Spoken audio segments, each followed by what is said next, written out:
When a particle is performing simple harmonic motion, it is in motion, means it will possess kinetic energy, isn't it? And that kinetic energy we can directly find by using Ke is equal to half mv square. And it goes on changing the position. It will possess potential energy also. What is potential energy? That we have studied in 11th standard. What is potential energy? The energy possessed due to positions of different parts of the system. The energy possessed due to positions of different parts of the system is called potential energy. Now in SHM, the position of the particle, it continuously changes, means its potential energy will also go on changing, and its velocity also changes, means its kinetic energy will also go on changing. And as I said, you can find out the kinetic energy by using the formula half mv square. What about potential energy? So we have to find out the work done. आता work done काढणार कसं? Summation म्हणजे काय आपल्याला माहित आहे. Summation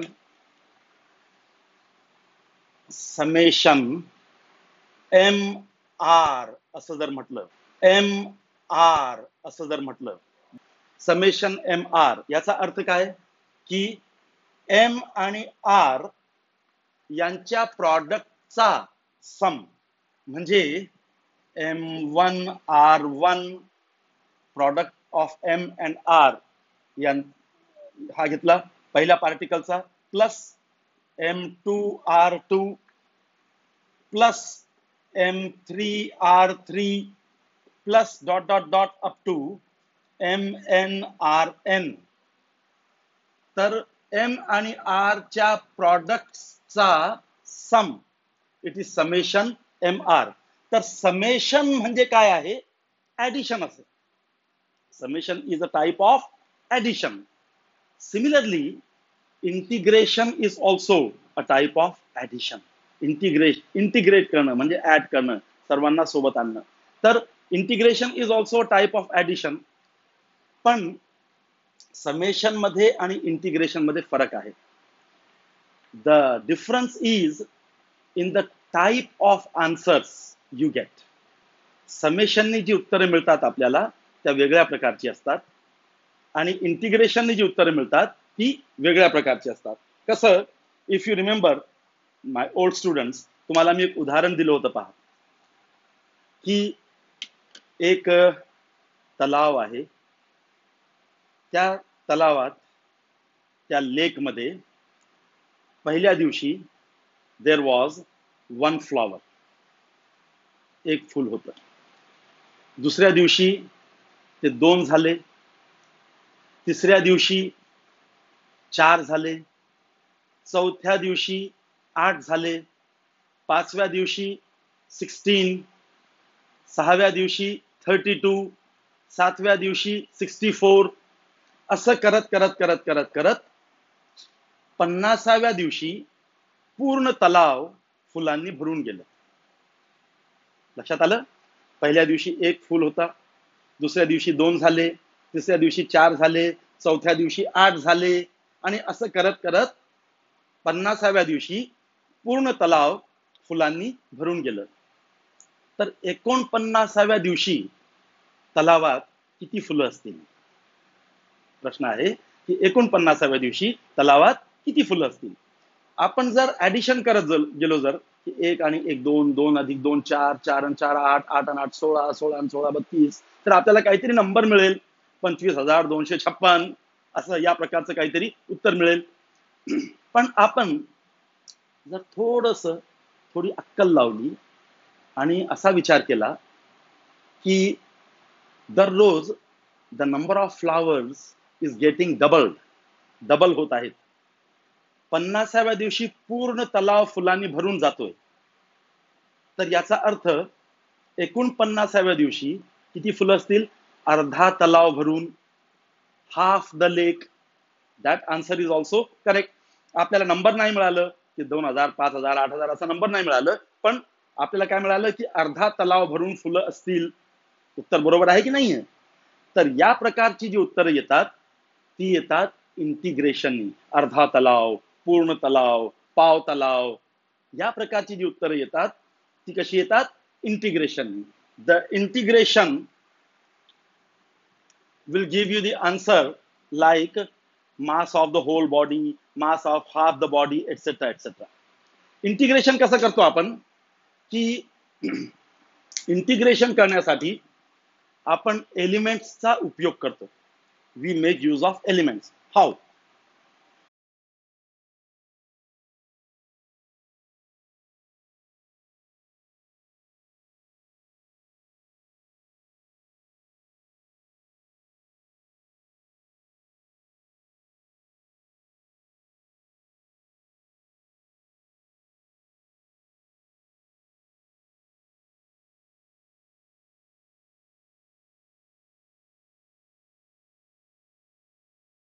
उपयोग करतो.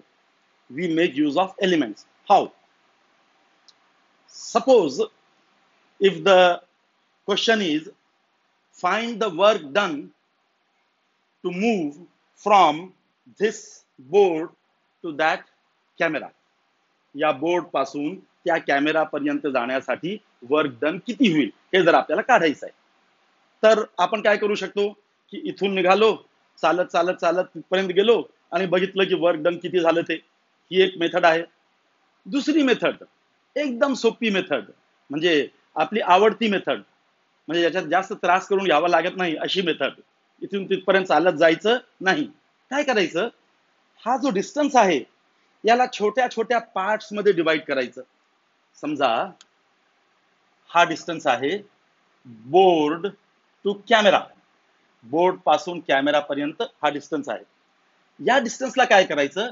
छोट्या छोट्या इक्वल पार्ट्स मध्ये डिवाइड करायचं आणि एका पार्टला म्हणतात एलिमेंट. काय म्हणतात? एलिमेंट. तर आपण काय केलं की इथून तिथपर्यंत या डिस्टन्सला छोट्या छोट्या छोट्या पार्ट्स मध्ये डिवाइड केलं, छोट्या छोट्या एलिमेंट्स मध्ये डिवाइड केलं. फक्त एक एलिमेंट साठी किती वर्क होईल हे काढायचं. म्हणजे थोडंसं असं थोडंसं चालायचं, एक एलिमेंट एवढंच चालायचं आणि बघायचं की त्याच्यासाठी वर्क किती झाला. तर कोणत्याही एका एलिमेंटसाठी वर्क किती झाला ते काढायचं. समजा तो वर्क झाला DW. एका एलिमेंटसाठी वर्क किती झालं? DW. मग 2 एलिमेंटसाठी किती वर्क होईल? 2 टाइम्स DW. 3 एलिमेंटसाठी 3 times DW. या सर्व एलिमेंट्सचा वर्क डन जर ऍड केला तर काय मिळेल? Total work done. या सर्व एलिमेंट्सचा वर्क डन ऍड केला म्हणजे त्याचं काय घेतलं? इंटिग्रेशन. इंटिग्रेशन ऑफ DW म्हणजे सर्व एलिमेंटचा वर्क डन ऍड केला म्हणजे इंटिग्रेट केला तर आपल्याला मिळेल total work done. So that's how we use integration for finding the work done and the other things. तर इंटिग्रेशनची मेथड काय? फर्स्ट ऑफ ऑल टोटलला छोट्या छोट्या एलिमेंट्स मध्ये डिवाइड करायचं. एका एलिमेंटसाठी व्हॅल्यू काय आहे ती काढायची, त्याचं इंटिग्रेशन घ्यायचं. That will give you the total. For example suppose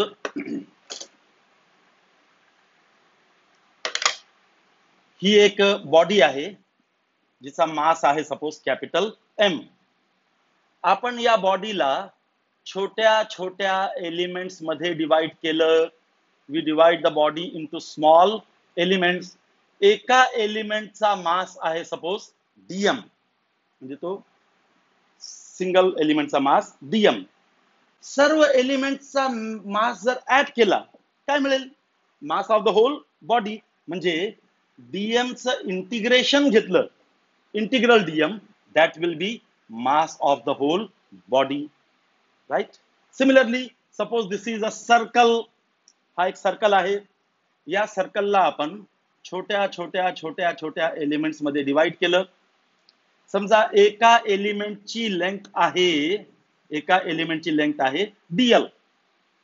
सर्व एलिमेंट्सची लेंथ जर ऍड केली तर काय मिळेल? सर्व एलिमेंटची लेंथ ऍड केली तर आपल्याला मिळेल the circumference of the circle means integration of dl.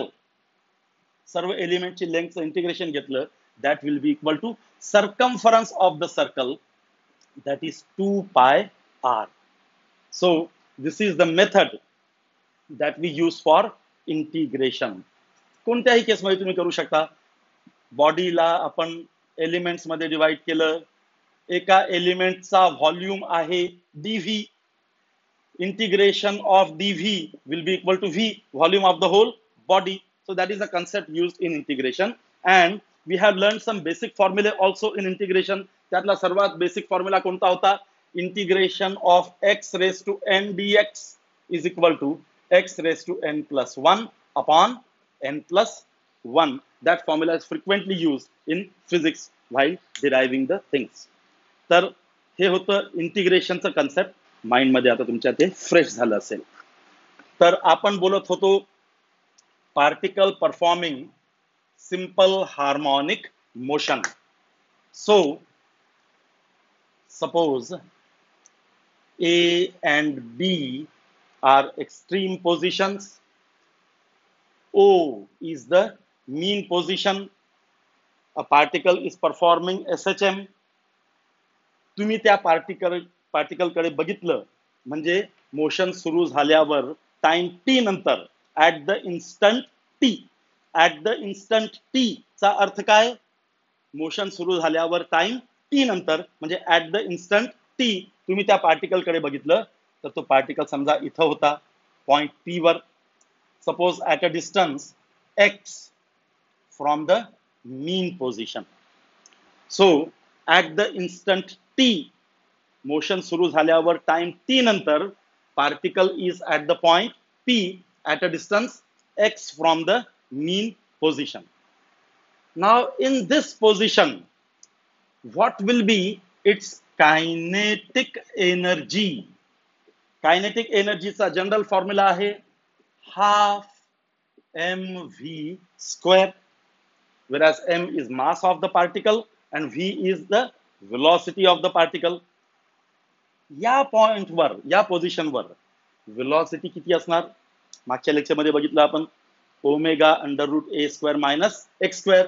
So this will be equal to half m into v च्या जागी येईल omega under root a square minus x square, याचा काय घेणार? Square. Half m v square that is equal to half m ओमेगाचा square, omega square आणि या square रूटचा स्क्वेअर म्हणजे काय राहिलं? A square minus x square. So kinetic energy will be equal to half m omega square a square minus x square. Now we know that k by m is equal to omega square है ना. तर m omega square बरोबर काय असणार? k. So in this formula we can write it is half k a square minus x square. So kinetic energy is half k a square minus x square, whereas k is m omega square. तर आपल्याला kinetic energy मिळाली. So the kinetic energy is half k a square minus x square. You got one formula, half k a square minus x square, the kinetic energy. आता या पॉइंटवर त्या पार्टिकलची potential energy किती असेल हे आपल्याला काढायचं आहे. पोटेन्शियल एनर्जी काढण्यासाठी आपण काय काढणार? Work done, because work done gets converted into potential energy. Particle या पॉइंट वरती आहे, त्याच्यावरती फोर्स किती ऍक्ट होत आहे? Force acting on that particle F is equal to minus k x. Agreed? Force is equal to minus kx. Minus का? तो force या डायरेक्शन मध्ये ऍक्ट होतोय.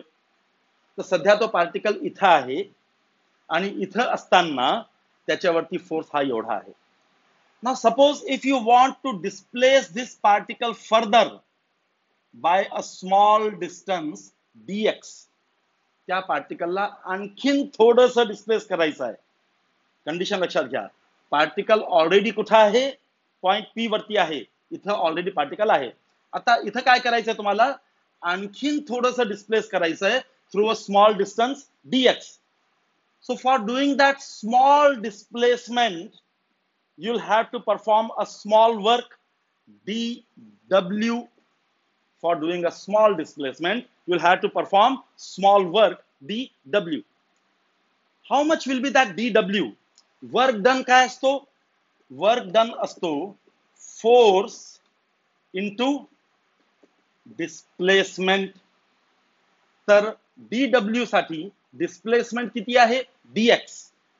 आणि फोर्स किती अप्लाय करावा लागेल? How much force you'll have to apply? जेवढा अपोजिंग फोर्स आहे. हे कन्सेप्ट पण आपण 11वीला असताना बघितलेलं आहे की वर्क करण्यासाठी फोर्स किती अप्लाय करावा लागतो? जेवढा अपोजिंग फोर्स आहे. अपोजिंग फोर्स जेवढा असेल तेवढाच तुम्हाला फोर्स अप्लाय करावा लागेल. अपोजिंग फोर्स किती आहे? -kx, right. तर तुम्हाला फोर्स किती अप्लाय करावा लागेल? त्याचा मायनस, फोर्सचा minus. So dw work done will be -f into dx. Work असतो फोर्स इंटू डिस्प्लेसमेंट. फोर्स किती अप्लाय करायचा? -f. जेवढा फोर्स ऍक्ट होतोय तेवढाच फोर्स अपोजिट डायरेक्शन मध्ये अप्लाय करायचा, म्हणजे -f एवढा फोर्स अप्लाय करायचा आहे इंटू डिस्प्लेसमेंट किती? dx. So dw will be equal to minus f आहे किती? -kx into dx. So dw is equal to minus will become plus, that is kx dx. So small work done for the small displacement dw is kx dx. What will be the total work done for the total displacement? The total work W will be equal to integral dw, है ना, integration चा concept, that is equal to integral kx dx. यात k constant आहे, तो आपण बाहेर घेणार. So that will be k integral x dx. What is integration of x dx? X square by 2. So this is k x square by 2, or this is half kx square. So work done for a displacement of x is how much? Half kx square. And this work done gets converted into potential energy. Therefore, potential energy is half kx square. You got the expression for potential energy. So you got the expression for potential energy also. He kinetic energy, he potential energy. तर ही आहे kinetic एनर्जीची general expression, म्हणजे ती कुठेही असू शकतो. आणि ही आहे पोटेन्शियल एनर्जीची general expression. So total energy of SHM will be kinetic energy plus potential energy, which is equal to half k a square minus x square. Kinetic energy plus potential energy half kx square. याच्यामध्ये common काय आहे पहा, half k. आतमध्ये काय राहतं? A square minus x square plus x square. This minus x square plus x square will get cancelled. So what remains? Half ka square. So total energy in SHM is half ka square, or you can say half m omega square. K म्हणजे m omega square a square. This is the expression for total energy in SHM. So total energy is Ke plus Pe. You put the values, you get this formula. बघा एकदा.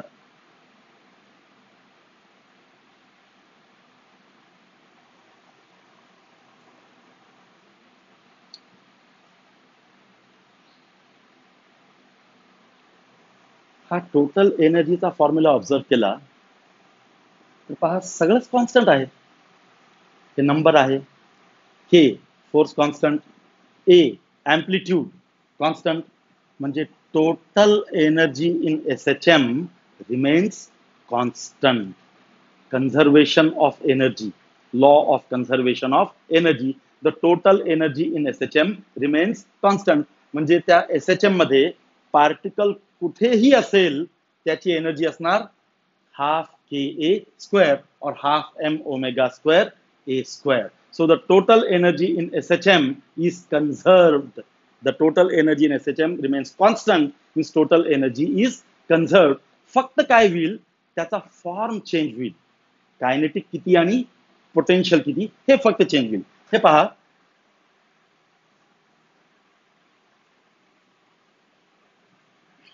Total energy आहे, total energy in SHM is half ka square, right?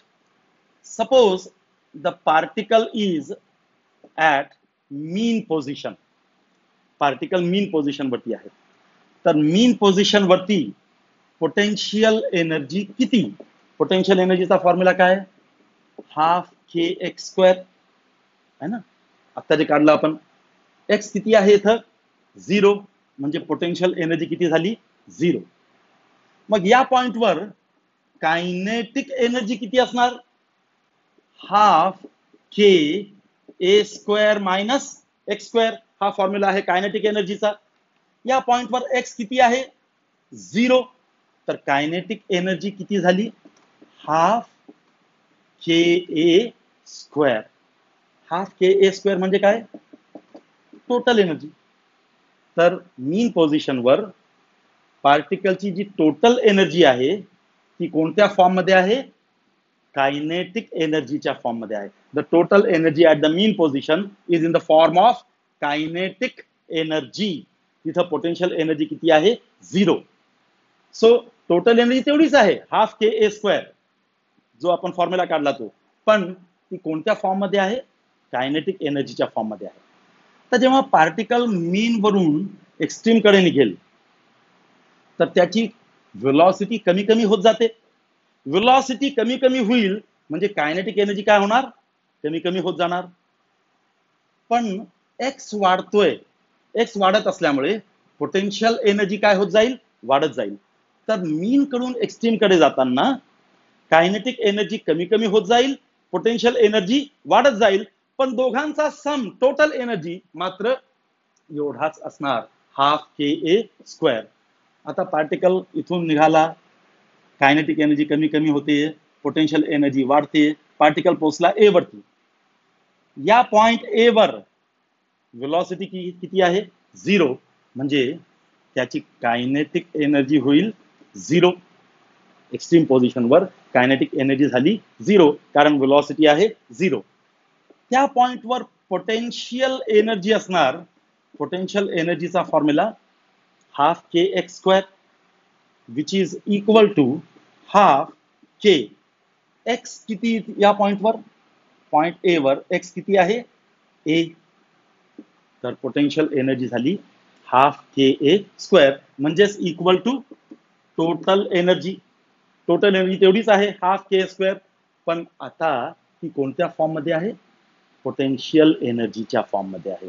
So total energy remains constant, it's form is changing. तर इथं total energy आहे kinetic एनर्जीच्या form मध्ये, इथं potential energy 0 आहे. Particle चालला एक्स्ट्रीम कडे, वेलोसिटी कमी कमी होईल म्हणजे कायनेटिक एनर्जी कमी होणार आणि पोटेन्शियल एनर्जी वाढणार, कारण एक्स वाढतोय. पण potential energy plus kinetic energy will be half k a square. So as it moves away, its kinetic energy goes on decreasing, potential energy goes on increasing. When it reaches the extreme, its kinetic energy becomes 0. All the energy is in the form of potential energy. In this way, the energy form is changing, but the total energy in SHM remains constant. The total energy is conserved. So, if you plot a graph of energy against displacement. समजा इथं आपण घेतलं displacement आणि इथं आपण घेतली energy. समजा ही आहे मीन पोझिशन, समजा या दोन आहेत एक्स्ट्रीम पोझिशन्स. तर मीन पोझिशनवर पोटेन्शियल एनर्जी किती असते? 0 है ना. पोटेन्शियल एनर्जी किती असते? 0 या पॉइंटवर. आणि एक्स्ट्रीम पोझिशनवर इथं पोटेन्शियल एनर्जी काय असते? मॅक्सिमम. समजा ही आहे total energy, right, total energy. तर टोटल एनर्जी जी आहे ती पोटेन्शियल एनर्जीच्या फॉर्म मध्ये आहे. तर एक्स्ट्रीम पोझिशनवर ही असणार potential energy equal to total energy, किंवा या एक्स्ट्रीम वरती ही असणार potential energy. So at the mean position potential energy is 0. At the extreme position, potential energy is maximum equal to total energy. हा ग्राफ असा होईल. This is the graph of potential energy. बघा एकदा बरोबर आहे का? मीन पोझिशन वर potential energy 0, extreme position वर potential energy maximum equal to total energy. समजा ही आहे total energy. So potential energy is maximum equal to total energy. तसंच मीन पोझिशन वर कायनेटिक एनर्जी काय असते? मॅक्सिमम. म्हणजे ही असणार मीन पोझिशन वर कायनेटिक एनर्जी इथं असणार. एक्स्ट्रीम वर कायनेटिक एनर्जी काय असते? 0. एक्स्ट्रीम वर कायनेटिक एनर्जी किती? 0. तर हा झाला ग्राफ कोणाचा? Kinetic एनर्जीचा. So this is potential energy and this is kinetic energy. They are mirror image of each other. Have a look at it. But the total energy remains constant.